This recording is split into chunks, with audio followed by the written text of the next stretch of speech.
So, any of you fellas got a special lady back home? Well, I sort of have a thing for this girl I work with. Really? What type is she? You know, blonde or Chinese or Cyclops? Cyclops. Aw, she sounds sweet. Hey, hello, how do you do? Shady Doorags here. Happy Valentine's Day, everyone. 'Tis the day of flowers, candies, and romantic gestures, all in the name of this emotion we call love. Love.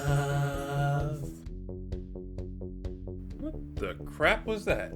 To celebrate this wonderful day, I'm going to follow Hallmark's example and exploit your feelings about romance to make a profit for myself. Algorithm, don't fail me now. Futurama is filled with plenty of romance, and of course, the leading couple of the show is Fry and Leela. For several seasons, these two spent a lot of episodes slowly getting closer to each other until eventually they started dating, got engaged, and tied the knot. Multiple times. And we're going to count down the best of them. Ladies and gents, I give you Shady's top 10 Fry x Leela moments throughout Futurama. But before we get to that, we gotta do the obligatory subtly mention other YouTuber part of the video. Let's see, who should I shout out today? Johnny? Nah, I was just in a collab with him. Tariq? Man, he's never done Futurama, seems kind of forced. Jar, how'd you get in there? I need a cartoon reviewer. Ah, there we go, Phantom Strider. He does top 10s, he's done Futurama. Perfect channel to mention. Now, to put it in the script in a way that sounds natural.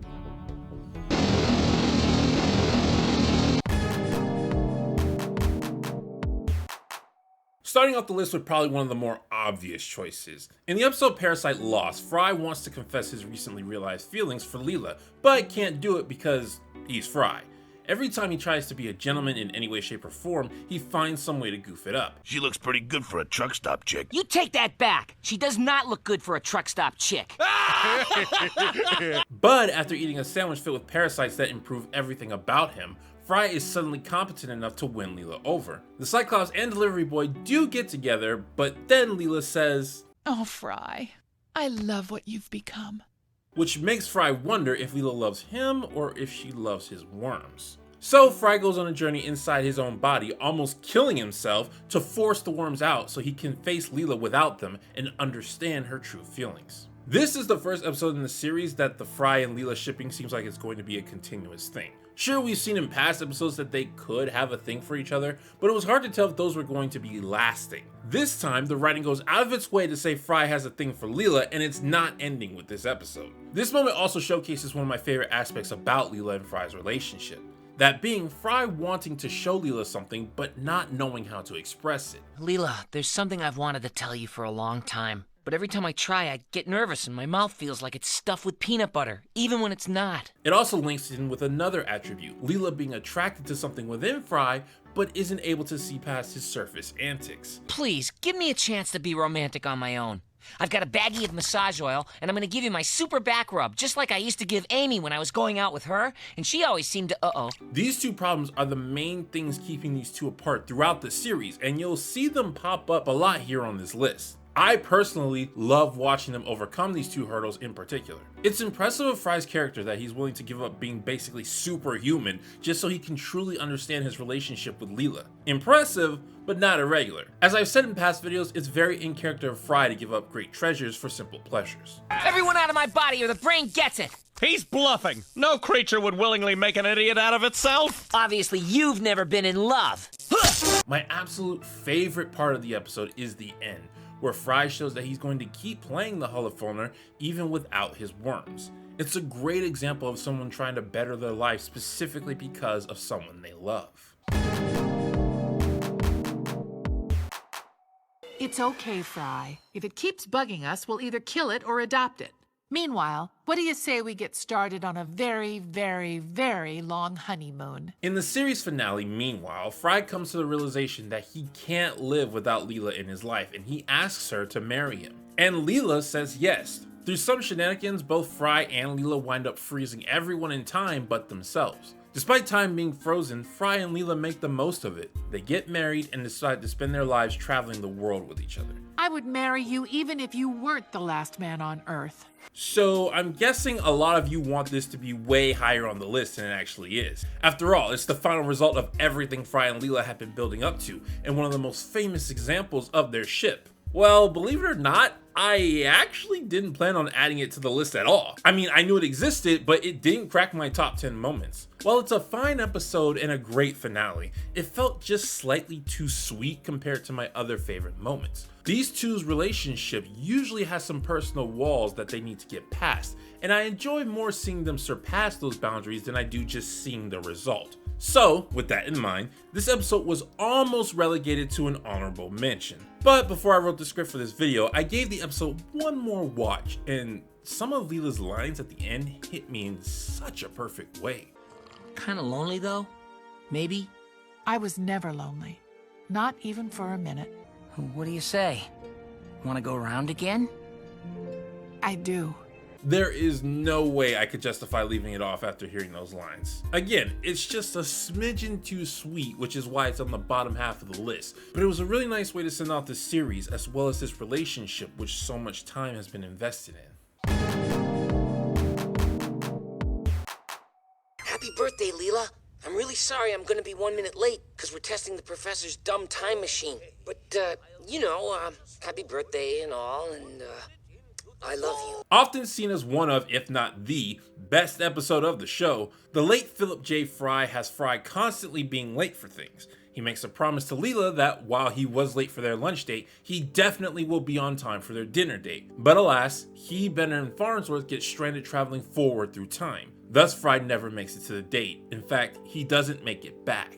This one makes the list specifically because of Leela. With Fry's absence, Leela is forced to live a life without him, and on the surface, it seems like a fantastic one. She becomes the head of Planet Express and manages to make it an extremely successful business. Despite this, however, she finds herself constantly missing Fry, as he was the best part of her life. And after she discovers what happened to him, she finds a way to send him a message in the distant future. Or maybe she was just venting her frustration and Fry happened to find it. Either way, it's a really touching moment. Dear Fry, our time together was short, but it was the best time of my life. Leela's journey is a much larger version of the lessons she should have learned while Fry was still in her life. She was always upset at Fry for being late, when in reality, it wasn't his fault.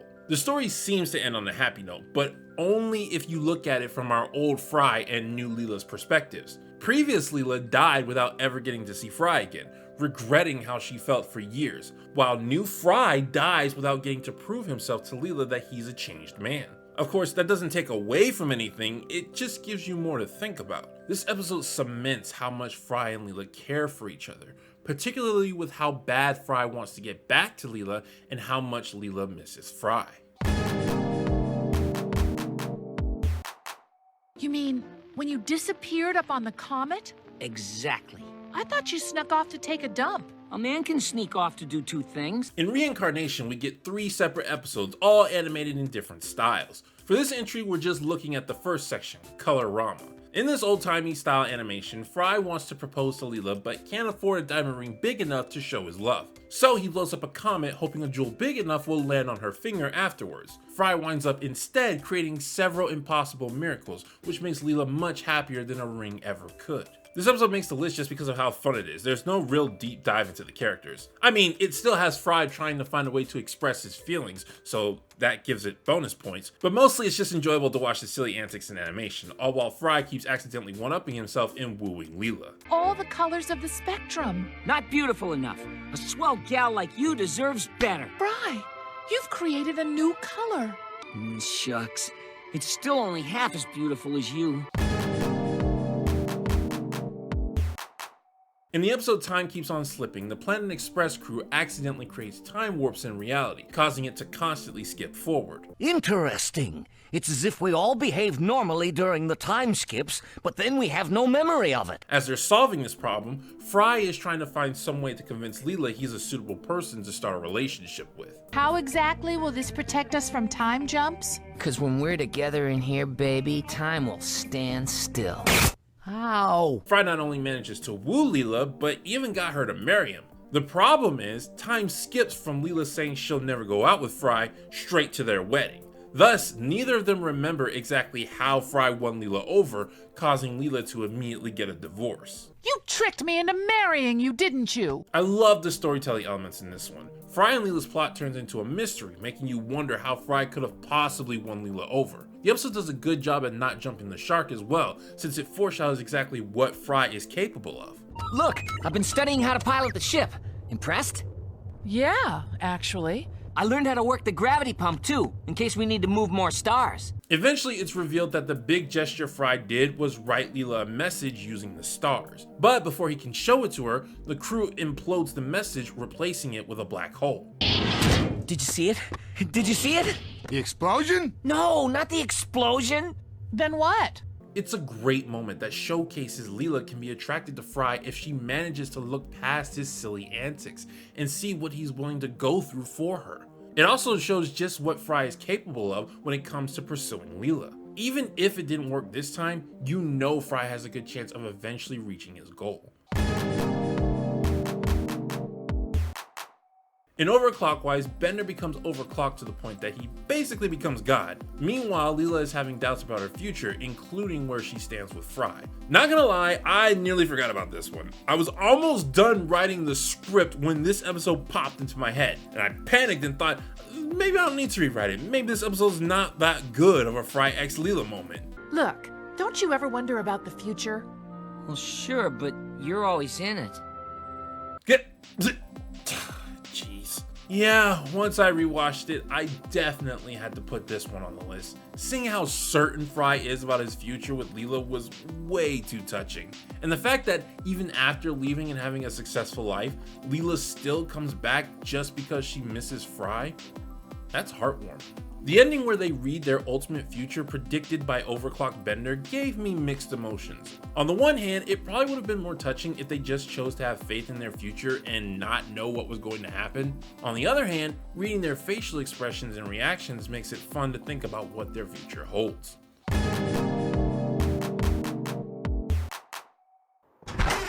For me? I'm here to pick up your daughter. Hi, Fry. I like your blazer. I'd like a sewer burger, but without the rat feces. Moose, Mandy, this is my friend Fry. From the surface. Good gravy, this is adorable.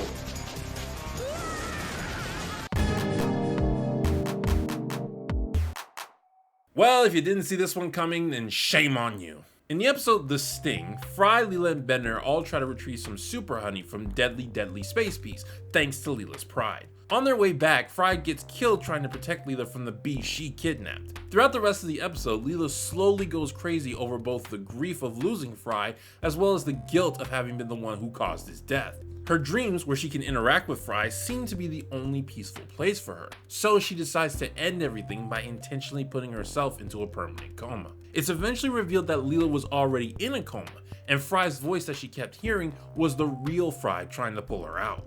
I thought maybe if you heard a familiar voice, it might help keep your mind together. But who knows if it really got through. It got through, Fry. It got through.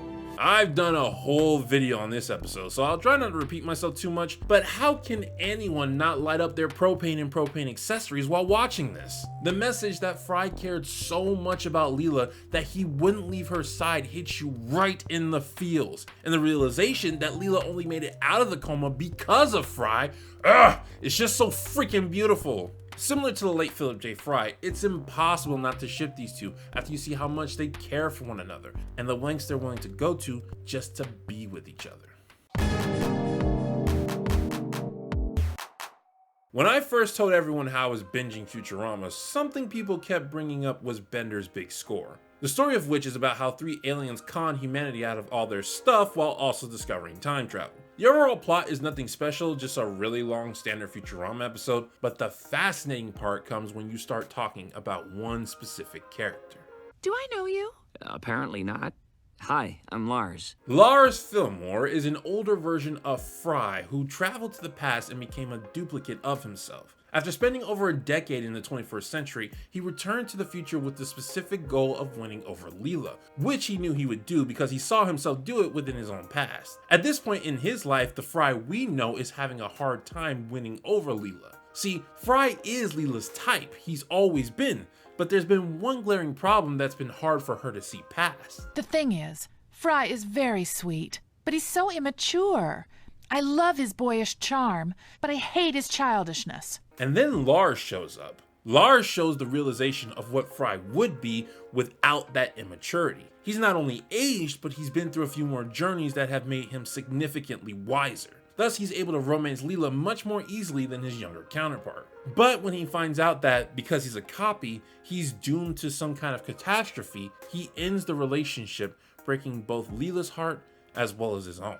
That's when I learned that as a time paradox duplicate, I too was doomed.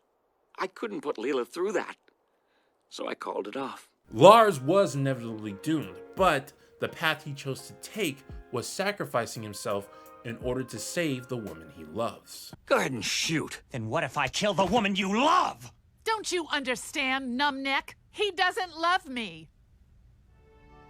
I've always loved you. Don't hurt her.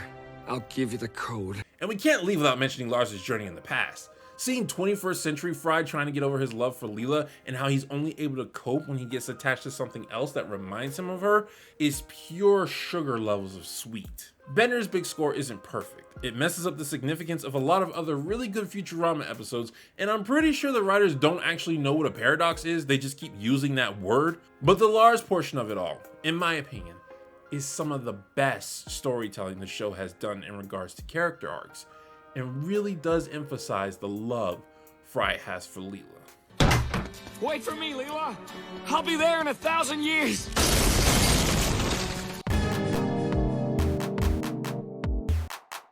Alright, before we get to the best of the best, here are some really good ones that didn't quite make the list. The series has landed. This one was very close to making the list, as it's actually one of my favorite episodes in the entire series. Fry tries to get Leela to understand the majesty of the moon, and in the end is able to succeed. Sadly, it didn't quite make the list because it's technically not a romantic moment, just a really whimsical one. Love and Rocket. Fry tries to find the perfect message on candied hearts for Leela and does so after he almost dies saving her. While I like the concept, the execution didn't quite do it for me. The message Fry eventually finds doesn't hit like it should have. War is the H word. Fry says he has a crush on Leela and Leela is happy to hear it. What? That's it. The cyber house rules.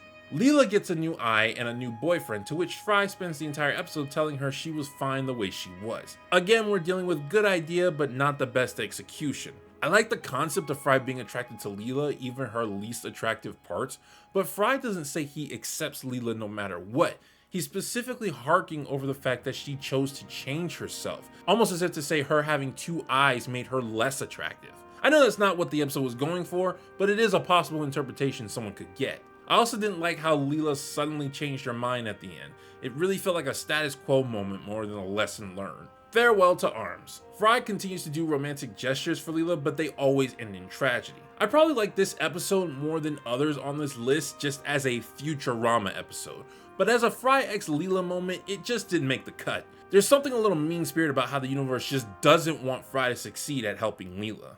Alright, time for judgment. In my opinion, the best of the best Fry x Leela moment is... A deal's a deal, even with a dirty dealer. Very well, then I'll take what I want from Leela. The Devil's Hands Are Idle Playthings. A sequel to Parasite Lost, this episode has Fry make a deal with Robot Devil. Fry gets Robot Devil's hands so he can properly learn the holophoner as well as impress Leela. The dude winds up becoming a famous musician and composer and decides that the big opera he's going to write is going to be about his views on Leela. So, let's go down the list, shall we? Fry wants to express his feelings to Leela but has to find the right way to do it. Check. There's something within Fry that Leela's attracted to, but she has to get past the surface level to see it. Check. A random musical number. I can't believe the devil is so unforgiving. I can't believe everybody's just ad-libbing. Check. Okay, full honesty, the song is probably the main reason why this one is my favorite. Like Leela, I'm a sucker for music. But even without the song, this episode hits all the notes that I like seeing about Fry and Leela. Now, I was actually concerned because despite it being a direct sequel, this episode seems to have the opposite of what happened in Parasite Lost. In that episode, Fry gives up a skill that's not properly earned to make sure Leela loves him for him. And here, Fry embraces a skill that's not properly earned in order to try and get Leela to care for him. But I was able to look past it for a couple of reasons. One, while Fry does start out this episode trying to get Robot Devil's hands to impress Leela, he ends up just wanting to express how he sees her. Two, the music and emotion still came from Fry himself, it's just that his hands were incapable of producing what his mind wanted. And three, in the end, when Fry is no longer capable of playing, Leela still wants to hear his version of the opera. She accepts what Fry has to say despite his difficulty in saying it. Please don't stop playing, Fry. I want to hear how it ends. So those are my top 10 Fry x Leela moments. Obligatory question time. Which moments of this couple are your favorites? Did yours make my list? Post in the comments below and get that algorithm to notice me. This has been Shady Doorags. So long, farewell, that Vita say, goodbye.